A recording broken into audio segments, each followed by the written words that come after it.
All right. Well, welcome back to the Homebody podcast. My name is Hannah. If we haven't met, I'm super excited to be here with some two awesome people today. We've got Mary Charles and Braven in the house. Would love to just introduce you guys, get to know y'all a little bit. Mary Charles, you want to start? Yeah. Hi, I'm Mary Charles. I get such the honor to work at Athens Church Beechwood in the Upstreet, which, if you don't know, is our elementary environment. So I get to hang out with kiddos on Sunday, and during the week, I get to prep at Beechwood to make sure that they have an awesome Jesus-filled experience. It's great. Let's go. What's up, guys? My name's Braven Davis. I work at our Atlanta Highway location, and I work in our student ministry. It's middle and high school combined, and my job is a campus coordinator, which pretty much means I get out of the church building, and I go to the local schools in the area, and I get to just do discipleship with high school and middle school guys, so it's pretty awesome. Awesome. Well, I'm super excited to dive into our topic today. Today is going to be all about finding a church, finding community in Athens, whether you're a freshman or transfer coming in, just how to do it. I know you guys both have unique experiences, Braven being a transfer and Mary Charles coming in as a freshman. So I'm excited to get to hear both sides of that journey. But would just love to start off and kind of hear about y'all's experience individually, how you went about finding community, finding a church. What did that look like for you guys? Braven, we can start with you. Yeah. So, like Hannah said, I'm a transfer. I transferred from Clemson, so it's okay. I got right. Go Dogs. I fixed my ways. But when I came to Athens, it was honestly kind of a struggle for me at first to find community because I was coming in at just a weird time. I came in January, so it kind of felt like people were already established when I was here. But luckily, I came in my third day here. I had a guy invite me to a college night, which is something we host for college students here at Athens Church. And so first weekend, I got to experience Athens Church, and the Lord just kind of made it clear that this is where I needed to be. And then it was kind of history after that. I just kind of made it my goal to get plugged in. Yeah, that's good. Love that. Mary Charles? Yeah, so I came in as a freshman with all of the questions like, where am I going to go to church? Where am I going to fit in? Where do I belong? So I started just going. I started going to churches that I would hear about from people on campus, people in my classes, people who graduated from UGA would be like, well, try this place. And so my first several weeks, every week, I would just pick a different church, whether I had somebody to go with or not. I just went and showed up and would pray about it. And if it didn't feel the right fit for me, I'd go somewhere else. But as soon as I went to Athens Church, I felt very clearly that this is where I was supposed to be. And so I started going every Sunday, stopped church hopping, and got plugged into a small group, and the rest is history. Yeah, that's so good. I feel like one of the things people are looking for whenever they get to Athens or finding ways to plug in community. And I feel like the two biggest places for people finding faith-based community is going to be churches and campus ministries. But I think a lot of times, sometimes people can be confused on the difference between the two. So I'd just love to hear how you guys would describe the difference between a campus ministry and a church, how they serve college students and what that's like. What's the difference between those two? Mary Charles? Yeah, I would say an on-campus ministry is really there to make a big campus feel small, to get students connected. And at UGA, we're blessed because you could go to a different on-campus ministry every night of the week. We just have so many. I mean, I wouldn't recommend doing that. I would recommend, like I said, with the church, just finding one and plugging in deeply. But yeah, it's definitely very peer-led. You get to know people. It can make a big campus feel small. There's a lot of value in the on-campus ministry, but it is very different from having a church, I would say. Mm-hmm. Yeah. What do you think? Yeah, I would say like the biggest difference between a campus ministry and a church is just going to be multi-generational. When you walk into church on Sunday mornings, you're going to have people from their 80s, even 90s, all the way down to newborns. And there's just something really special about that. And a campus ministry is special too. And like Mary Charles said, like it's going to make your school feel small, especially here at UGA. It is a big SEC school. There's over 40,000 students, so it's easy to feel like you're going to get lost in the sauce. But a campus ministry is going to make that community feel smaller, and it's going to feel tighter, and you're going to get to be around peers, but you are going to be missing out on that multi-generational aspect because most people at a campus ministry are probably in that 18 to 25 age group. Yeah.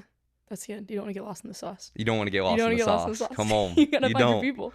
I love how you're talking about like a church having multiple generations and people.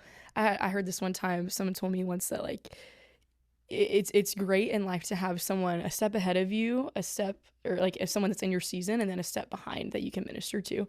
But what does that look like for you guys? Like being at a church with multi generations and families and little babies running around. Like how has that impacted your lives in the church? Yeah, I'd say there's something I like to call the wisdom train in life. I had a mentor. His name was Keith. He was in his 40s. And he always told me, he said, have somebody feeding into you who's older than you and has been through your season, but also be feeding into somebody younger than you because you've also been through their season. And it's just that wisdom train that keeps going down from generation to generation. And a church is an amazing place to provide that. Like, I found my mentors that have already been through my season of life through my church, in my area, whether that was back home. I'm from Carrollton, Georgia, if anybody knows where that's at. West Georgia represent. Shout out Carlton. But then here in Athens, like I have my mentors here in Athens, and most of them all came from the older men I've met in church who are wiser than me and have already walked through that season. But now I'm getting to, shepherd kids that are younger than me, and I've already been in their shoes, and especially like high school age is probably my favorite. And I got so many kids asking me about college and what was that like, and it's just easy to put myself back in their shoes because I'm not that far removed, but I've also now already kind of been through that walk and through that season, so I can kind of speak into that. So it's that wisdom train that just keeps on going. Yeah, wisdom train. Hop Come on on, that. I hop like on it. it. Hop on it. Hop on it. Hop on or fall off now. Oh shoot! No, you don't want to fall off. Let's stay on the wisdom train and then life Stay will on be the good. wisdom train. I Stay on it. recommend. Sweet. What about you, Mary Charles? Yeah, I definitely have a similar experience. I think it's really important to be poured into, but then to pour out. I think Jesus sets an excellent example for that as he came down from the throne to earth and he chose to wash his disciples' feet to serve. And so we're called to live like Jesus. And so a big part of being involved in a church is getting to serve. So I get to serve with kids, which is just so awesome. Watching the truths of the Bible sink into their hearts and watching them like the light bulbs like turn on for them for the first time, it resets my whole week. Those same truths that I'm teaching also sink down into my heart. And getting to serve just plugged me in such a different way. I get to meet families, and that is what turned Athens for me from like a temporary residence, like somewhere I am for just a minute, to somewhere that is home to me.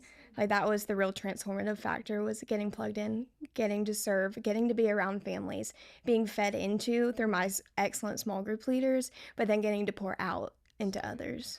Yeah, I love that. I love that aspect of, and when you're serving, you are pouring out, but at the same time, like as you're leading a small group of fifth graders or high school students, like I think there is so much to learn while you're pouring out that these kids are getting without even knowing that they are pouring into you too, and how much like I think spiritual growth that comes in that and depth that you can gain, rather than just kind of going through college and just attending church. There's so much depth to have whenever you're serving, and I mean community to be made too, that you're saying like these families that you're going to babysit for, and like students that you're connecting with, Braven. It's so valuable, and I think as being a college student, maybe we can get caught up in just doing our everyday college lives, but man, Athens is so much bigger than just Athens college area, UGA and UNG. There's so much life that's outside of it too, and people to pour into and to be fed by, man. Just like the mentors that I've met through Athens Church have changed my life and changed experiences in Athens for me. And so I love that multi-generational side of things.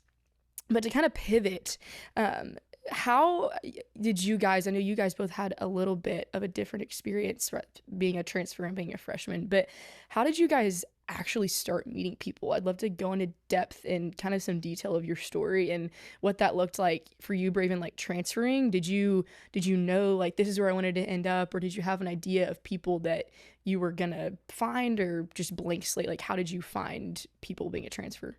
Yeah, honestly, like you said, I didn't really know why the Lord called me to Athens and why the Lord called me on to Clemson.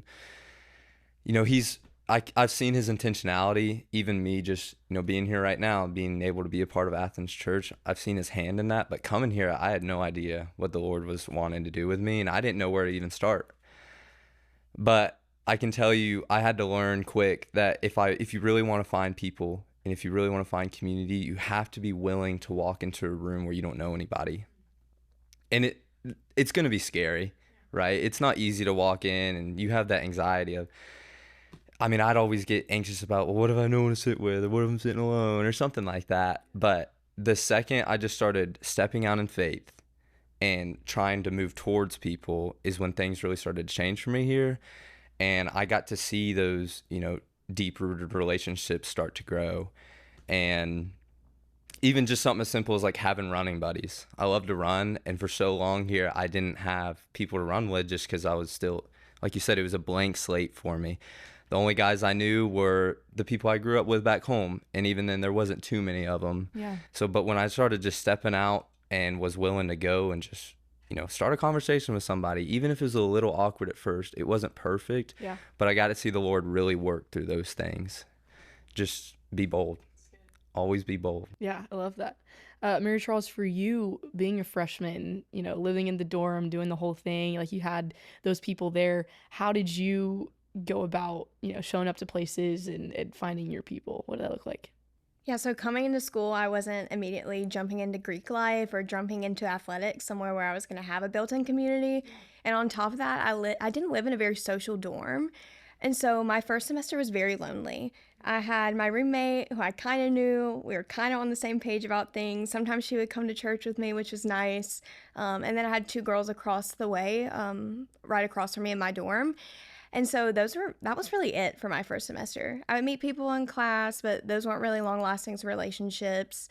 And so I got plugged into Athens church, started going on Sundays, was going to college nights, sometimes by myself, which was fine. I was still getting so much value out of that, and meeting people, which would then lead to relationships down the road. But when everything changed for me is when my second semester of freshman year, I was at a college nights, and they were like, "You need to join a small group." And I was like, okay, I need people. Like, I need something going on. And joining that small group is what has set up my friendships for the rest of college. Like, I still love the girls from my first small group. I'm in communication with them all the time. I'm now in a second small group because my first small group leader moved away.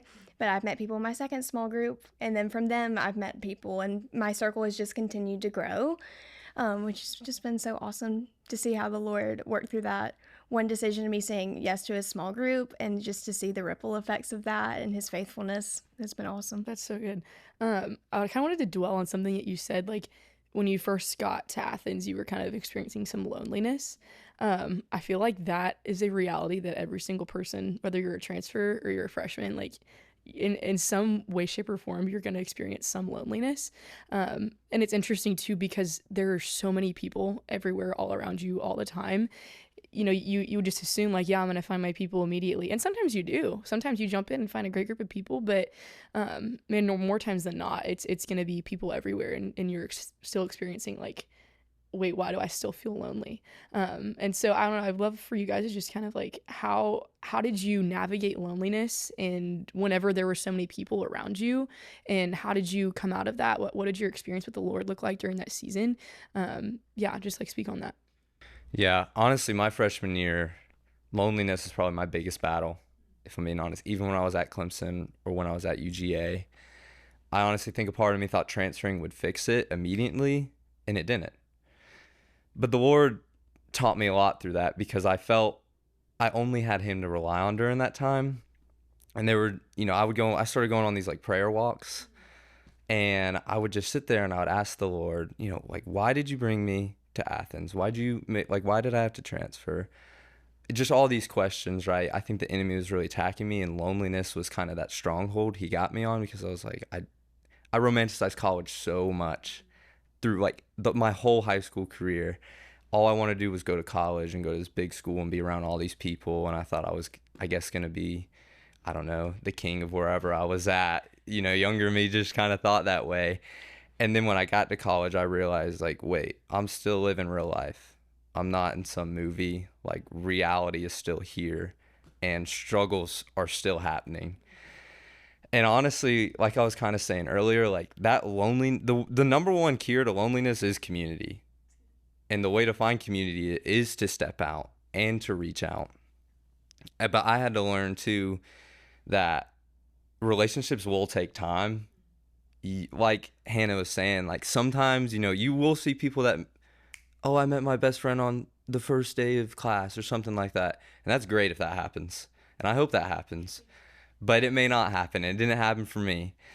So I realized though, like you just have to keep moving towards people, and you have to keep going to new things, and you have to like figure out like, wait, where does the Lord want me?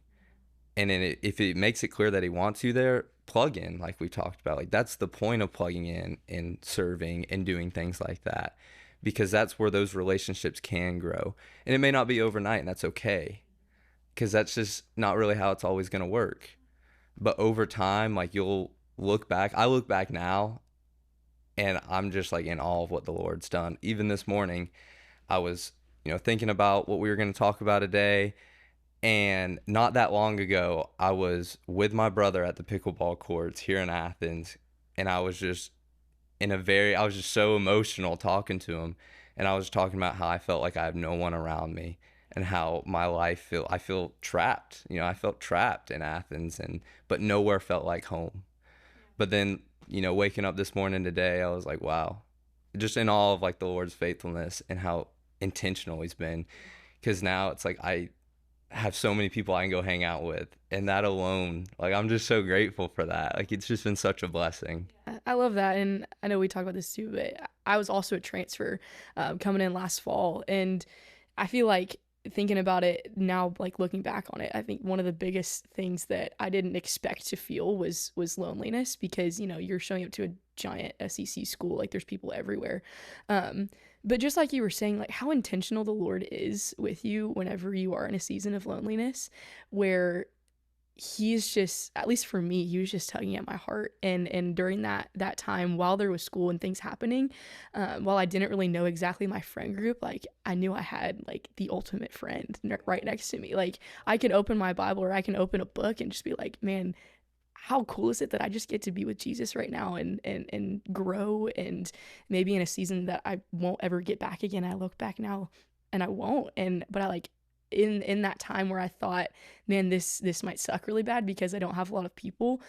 I'm not the same person I am today because of that space I got to sit in with Jesus. So I would encourage the freshman, the transfer, whoever's coming in, like if you were experiencing some loneliness, first know that it's not going to last forever. It's only a season.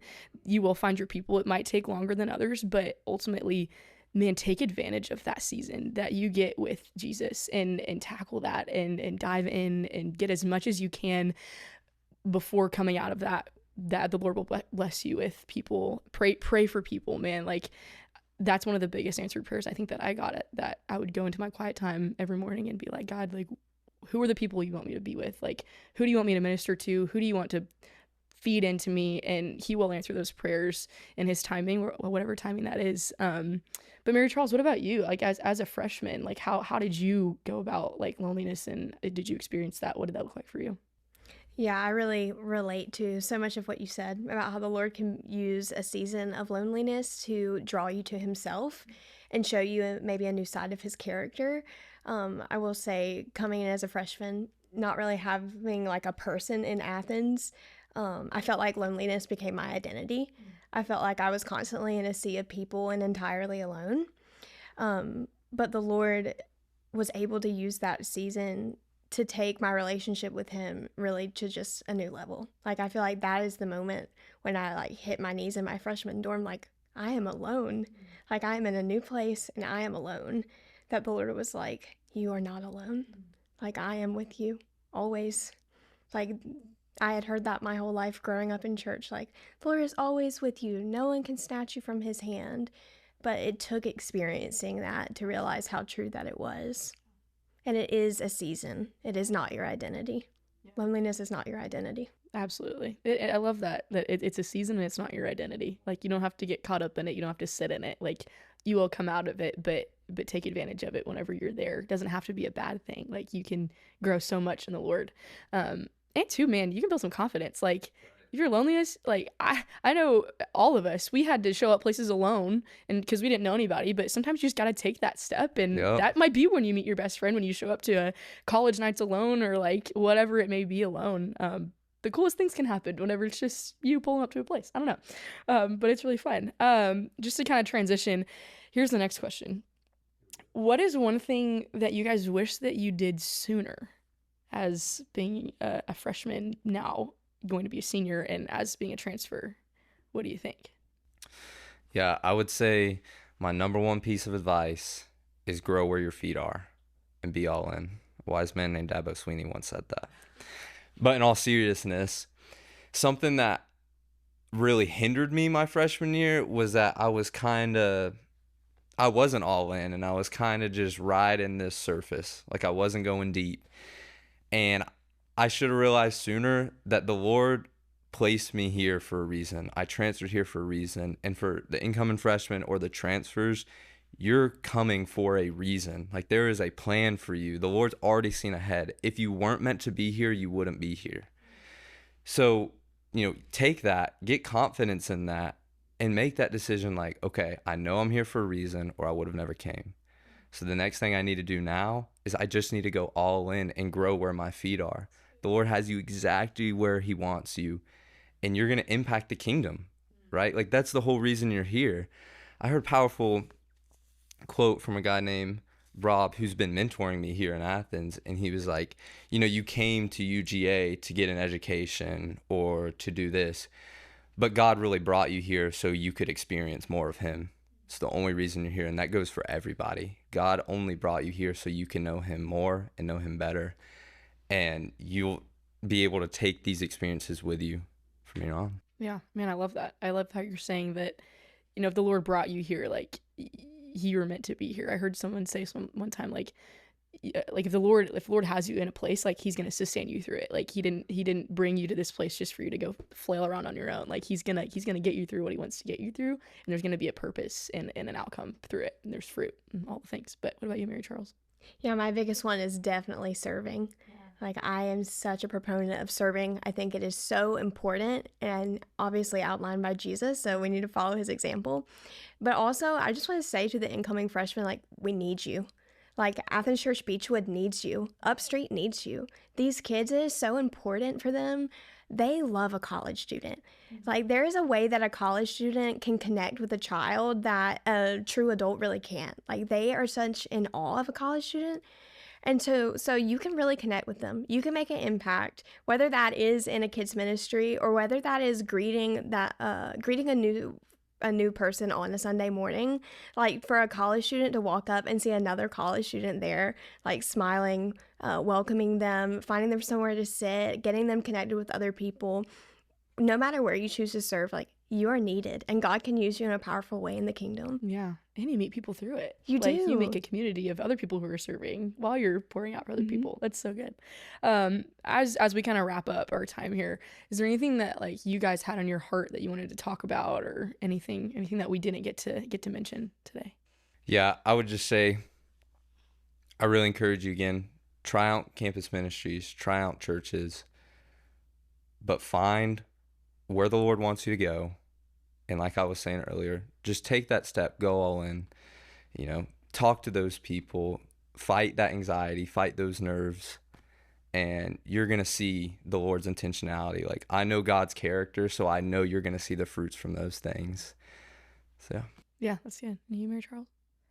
Find where you're meant to be and go deep. That's good. Bang. Boom. One-liner. That's all I need. Mic drop. Yeah, man. I mean, I would say, like, get plugged in at a church as quickly as possible. Yeah. Obviously, pray through it, but you find a Bible-believing, Jesus-loving church, man, jump in, dive in, like what you guys are saying. Like, it's so much better to do life with a community of people whenever you get up to a college town as soon as possible, rather than the later, just like experiencing all the things. But yeah, hey, this episode will be out. School starts in a week. Yay! Ugh, excited, not excited, all the emotions. Go Dogs! Let's go. Let's go Dogs! But hey, we would just encourage the the freshman, the transfer, the person that hasn't tried out a church yet, if you're listening to this podcast, man, we would love to encourage you to come to Athens Church. We've got 2 services at our Atlanta Highway and our Beechwood location. Shout out Beechwood. Shout out Beechwood. Go to Beechwood. Shout out Atlanta Shout out Highway. Atlanta Highway. Go to Atlanta Highway. 9:15 and 11 a.m. And we also have college nights. Those are going to be ramping up. So we would love to invite you to come to college nights. That's going to be an absolute blast. You'll get to see our faces, and hopefully we can make friends with some of you guys. And also what Mary Charles is saying, man, we would love for you guys to join a small group. Would you just jump into community, find your people? We have so many amazing small groups just open and ready for you to jump in and meet your people. So thank you guys so much for being on this episode today. And yeah, thanks for tuning in. Let's go. Go Dogs. Go Dogs. Go Dogs.